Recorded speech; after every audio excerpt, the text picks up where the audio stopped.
Hi, this is Matt once again. We're about to end that video, and this is a paid request for Omega Bear. Thank you so much for that. And for those interested in requesting any type of videos, feel free to send it either directly to my PayPal. I do have a Cash App as well. Links are down below in the info box. I'll get to as soon as I possibly can. And thank you. I really do appreciate it. And so this is for Dr. Strangelove, or How I Stopped Worrying and Loved the Bomb. Directed by Stanley Kubrick. And I enjoy this one. I've always enjoyed this film. I always think it's a pretty funny movie. Pretty like dark comedy. It's a tough subject to deal with, but it's definitely, I think, because of the cast, has some pretty funny lines and moments in it because of the timing. Peter Sellers plays three roles. I think he plays all three roles very well. George C. Scott is my favorite part of the movie as his general, the chairman of the Joint Chiefs of Staff. He's hilarious. A lot of familiar, well, not, but some familiar faces. Slim Pickens, Teen and Win, who I remember some of the Three Stooges stuff back in the day.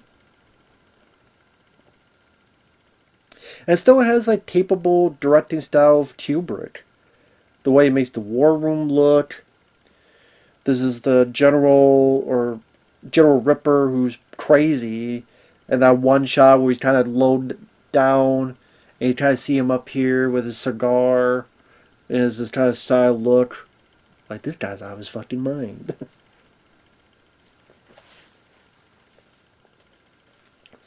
Now, before I get into it, I know one of the things about the film is it was based on a novel.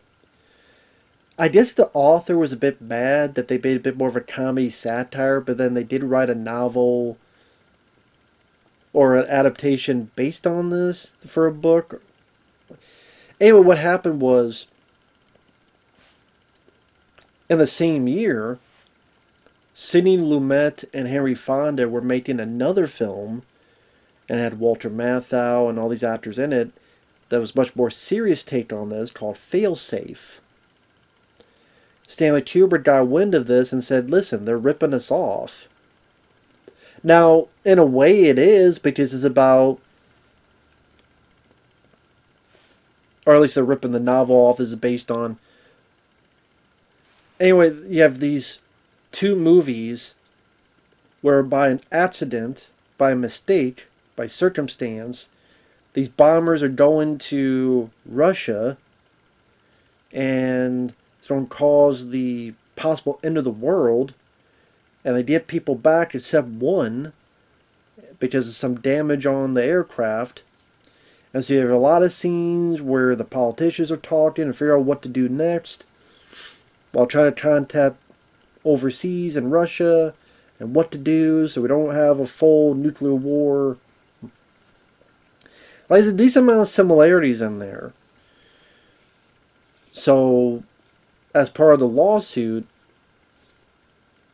Failsafe had to be, I think the company bought the rights to it and said, fine, you'll make it with us, but your film's going out after us.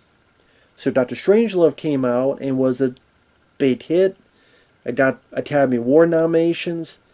Failsafe got critical notice, but failed at the box office because you saw the funny version of it, so the serious version of it just couldn't really stand up to it.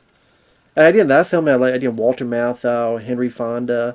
I know they remade it in 2000 with Richard Dreyfuss, Brian Dennehy, George Clooney, among other people.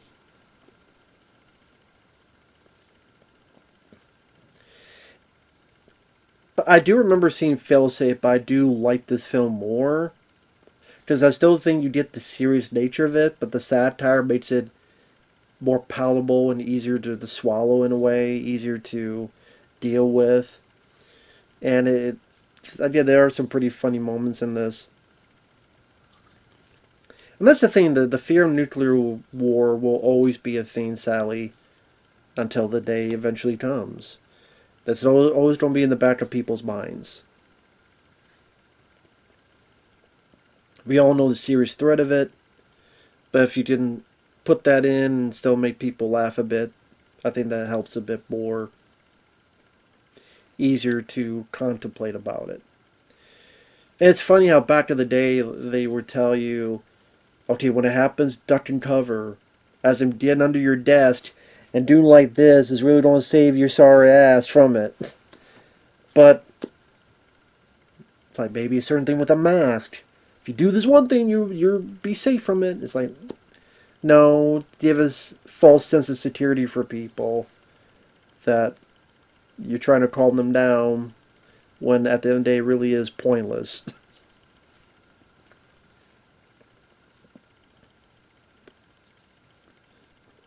Now, for understand, when the film was being made, Peter Sellers, big name at the time for films like the Pink Panther stuff, and the studio wanted Peter Sellers to play multiple roles because he had played multiple roles in other films that were, and they became very popular. So they thought that was a gimmick that was needed. So Peter Sellers was going to play 4 roles. Now the roles he plays is Dr. Strangelove, the former Nazi scientist, which I forgot how late he is in the film that he pops up. If not halfway through, but close to it. He's in the wheelchair, and I can't even do the accent, but, talk like, who did? Talk like this, I can't even do it right. There's this guy who's part of the Royal Military, British military, but he's at this American base, and he's trying to talk with this crazy General Ripper, who thinks they're all trying to sap and purify our precious bodily fluids, which, the way he said that was pretty funny. But again, Peter Sellers is the other guy trying to talk him out of it, talk him down.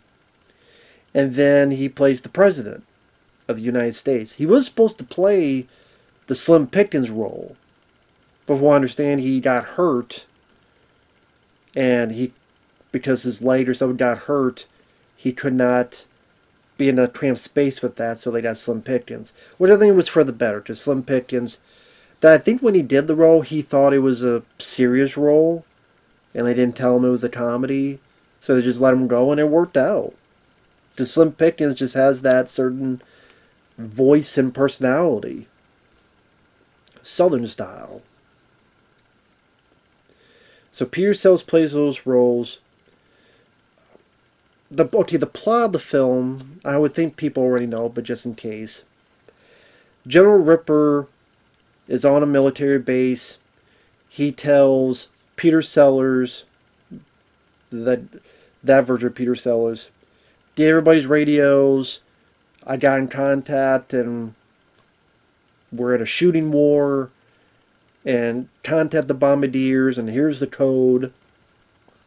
One of the bombardiers is Slim Pickens and his crew, which includes a very young James Earl Jones. Now, he only has like 1 or 2 lines in it, but it's like, oh shit, that's James Earl Jones.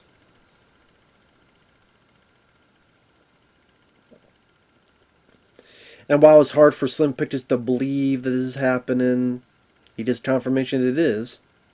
And the planes are on their way to Russia. And we're supposed to bomb these targets.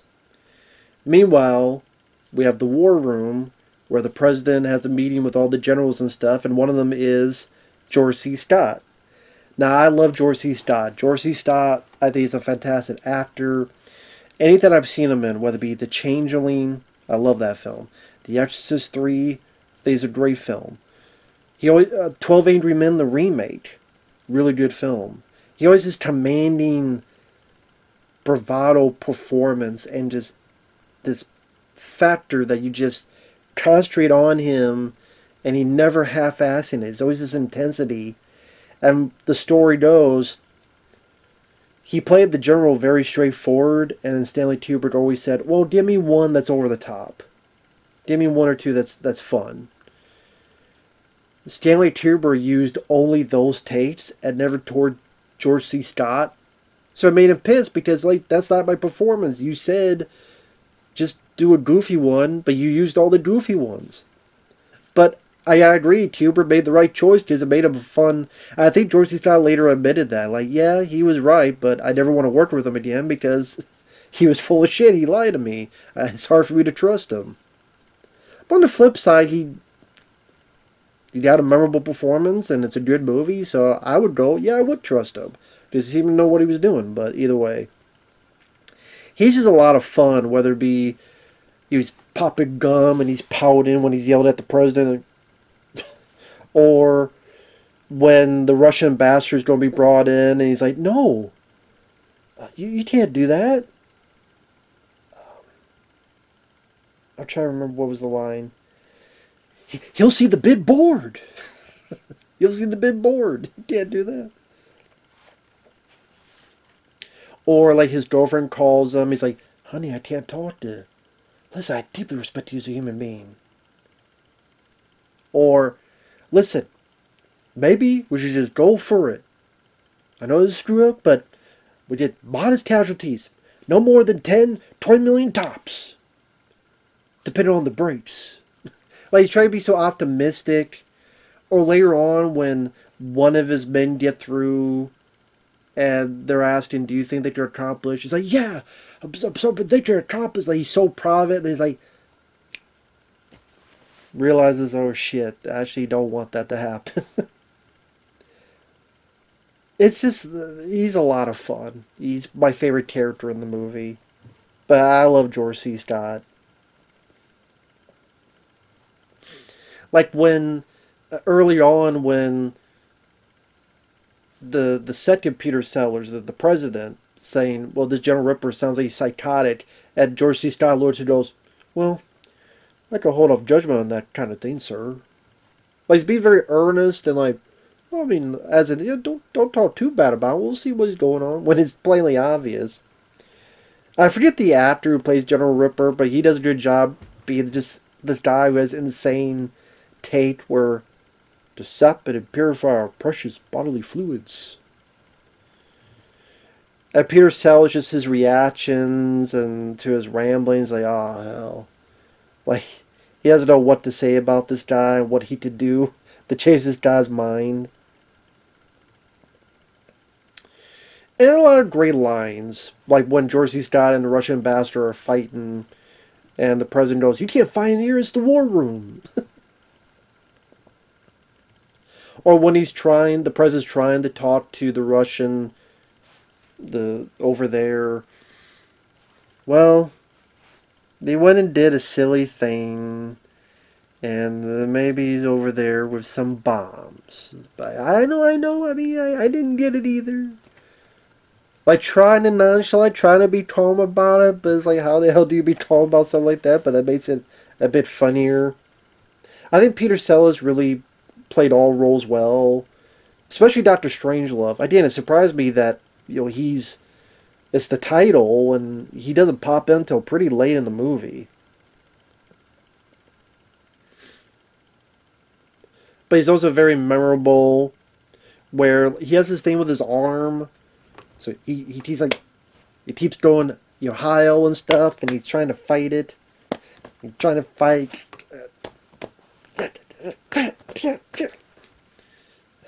And some of the lines he says, like he's talking to the president, is like, would not be difficult, my Führer.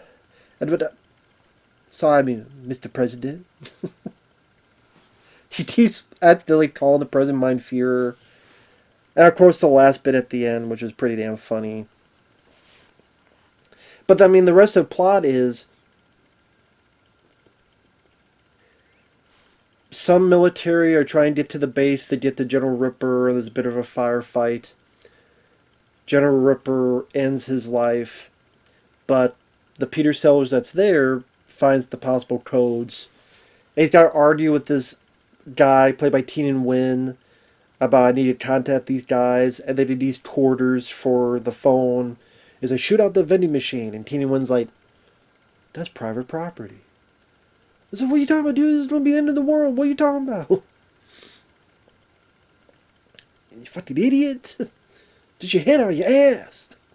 He didn't say all that, but I'm sure he was thinking it as a character.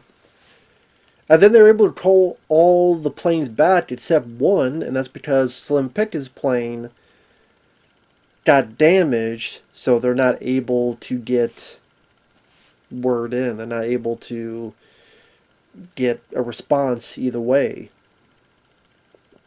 And the problem is that if they hit their target, the Russians have this doomsday machine that automatically will release a lot of stuff that will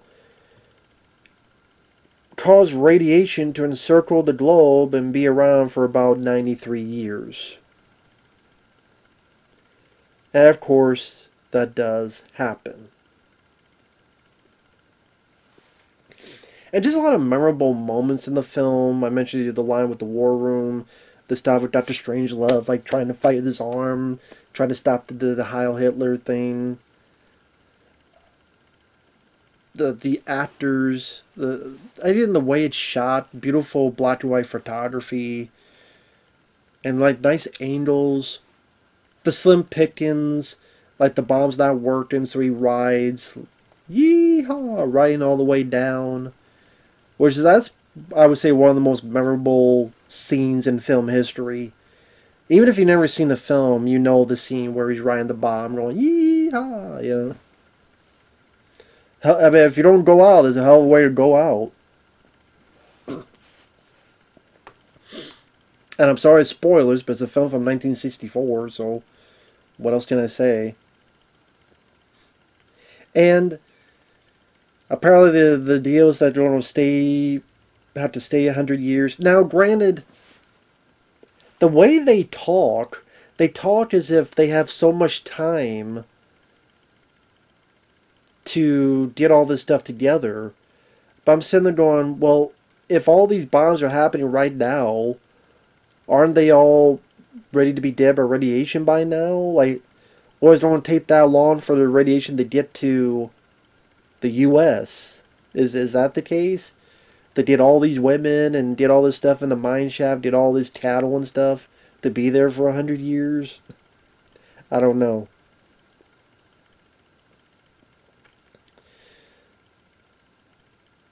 Like 10 females to each male. It's funny he says that George C. Scott seems like he almost smiles at that. Maybe not, but that's what it looked like to me. And it's one of those things like you make a movie where pretty much the world ends and yet that almost has a little bit of a chuckle on it. Very hard to do, but yeah, Stanley Kubrick and them definitely had their work cut out for them. And like I say, it's also a pretty short film. It's only like 90 some minutes long. Which I was surprised watching again that I just because Kubrick, I assumed it's a longer film. Because Eyes Wide Shut, The Shining, those are lengthy films. But no, this is pretty decently paced. Like it's hour and 30 some minutes. Now the ending, spoiler alert, is I could be wrong, but I believe it was an ad-lib mistake where Peter Sellers was getting into the scene and Ashley got up from his chair. And he's like, because he's supposed to be in a wheelchair as Dr. Strange, but he got up and is like, Mein Führer, I can walk. And then you get this series of bombs and this music play out, which is horrifying, but serendipitous as well. Now, again, I don't know if that's wrong, but I believe that was a mistake that they kept in the movie, which I thought was pretty funny way to end the film. But this was not how the movie was supposed to end. It was supposed to end to see the Russian ambassador still taking pictures. And this whole idea that despite the world ready to end, there's still going to be this paranoia between Russia and America of, well, we need our military and we need no gaps in the air, in the mine shaft, and you know, what if after 100 years they get up top before us and they'll take over before us? And even with all this, there's still this head-to-head stuff. The ego idiocy of men. Well, at least politicians. But, from what I understand, George C. Scott would have seen the guy taking more pictures and go, wait a minute, well, how many more cameras you got? It does set up that there's a buffet in there because the Russian ambassador was walking by and seeing this stuff. There's going to be a pie fight where they throw pies at each other as this big battle, kind of like the battle is ready to happen, this big battle in the war room.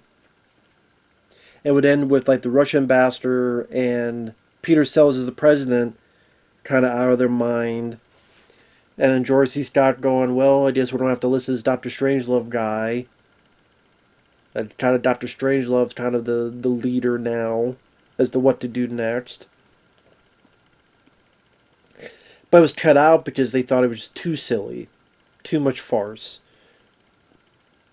There was also a line where the president was cut down in his prime. Around the time this film came out was the JFK assassination. So more than likely they would not want that line in there. There's even an obvious dub in the movie by Slim Pickens where he's telling all the stuff they have, his men. Like after the mission, you have these pieces of gum, a condom, all this stuff. And then he says, well, it sounds like a good time in Vegas. But you tell it's dubbed. You tell it doesn't fit his lines. Because originally said, sounds like a good time in Dallas. And that's where JFK was killed. So they had to go back in and change it from Dallas to Vegas. And you could tell, but that's why they did it. I would love to have seen that ending with the pie. I mean, yeah, maybe silly, but it would be to see more George C. Scott and his character. Hell, I'm a Three Stooges fan, so pie fights just reminds me of that. And I'm sure the way they ended now was for the best. But as a fan of the film, I would like to have seen that sequence, but lost media. And that's not the first time, or the last time, I should say, with Stanley Kubrick, because The Shining has stuff that's lost. From what I understand, when The Shining came out, initially there was an extended ending where Wendy and the kid are at this like hospital. I think Wendy talks to someone who owned the hotel or something. Or something like that. You do find pictures, but that footage has never been seen again. Just want to understand, when the film was out, maybe in a theater or two or something, like test, I can't remember the details.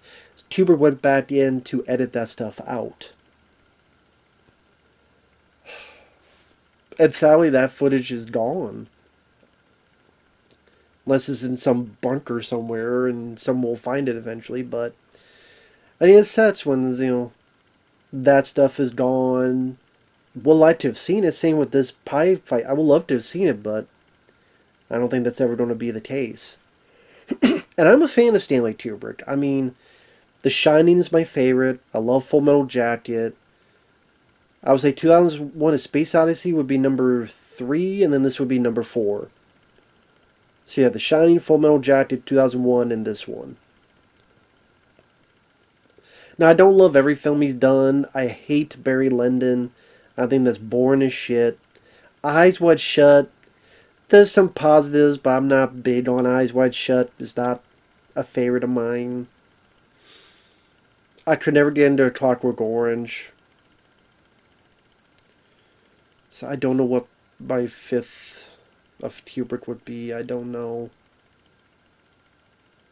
But I think those 4 that I mentioned are really strong showings. And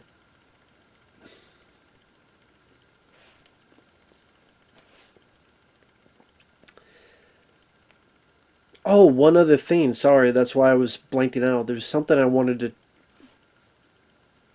Kubrick wanted to do a sequel to this.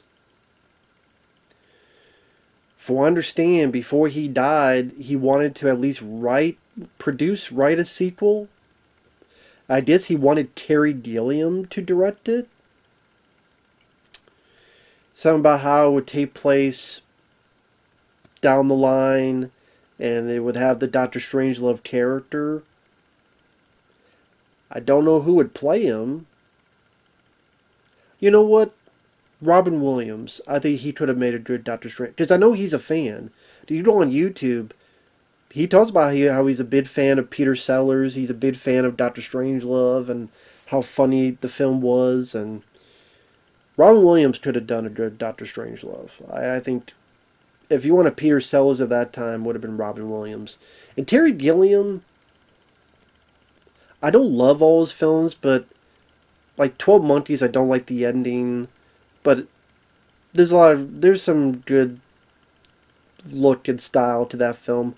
I do love Fear and Loathing in Las Vegas. That's my favorite Terry Gilliam film. I also do like The Fisher Teen. And he worked with Robin Williams on The Fisher Teen. That's why I think, him working with Robin Williams, they did The Fisher Teen. Robin was good in that. And Terry Gilliam didn't know this until after Kubrick died. He's like, wow, I would love to have done that. Now, I don't know if, I guess they just felt, nah, we're not going to try since Kubrick's gone. Maybe it's for the better. I mean, Terry Gilliam directing as Doctor Strangelove sequel and maybe have Robin Williams star in it. Be interesting to see what came about with that. But yeah, maybe it's for the better. Maybe it could have been like a train wreck as well, so who knows. But yeah, I think there's a lot of good actors in the movie. Decent amount of funny moments. They get ready to clobber us. Like George C. Scott trips. I think that was an accident where he trips and he keeps the scene going and they kept it in. I believe that was an accident.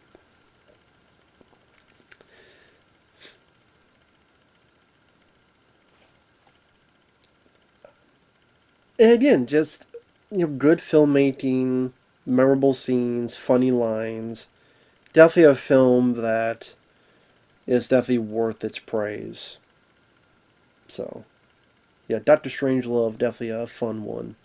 Well, I'm not gonna call it fun, but yeah, it makes you think about what's going on.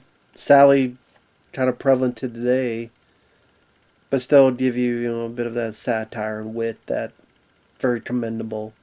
Peter Sellers does a wonderful job in all the roles he does. And so on and so forth. It's a good one. So thanks for watching. Take care. And we'll see you guys later. Bye-bye for now.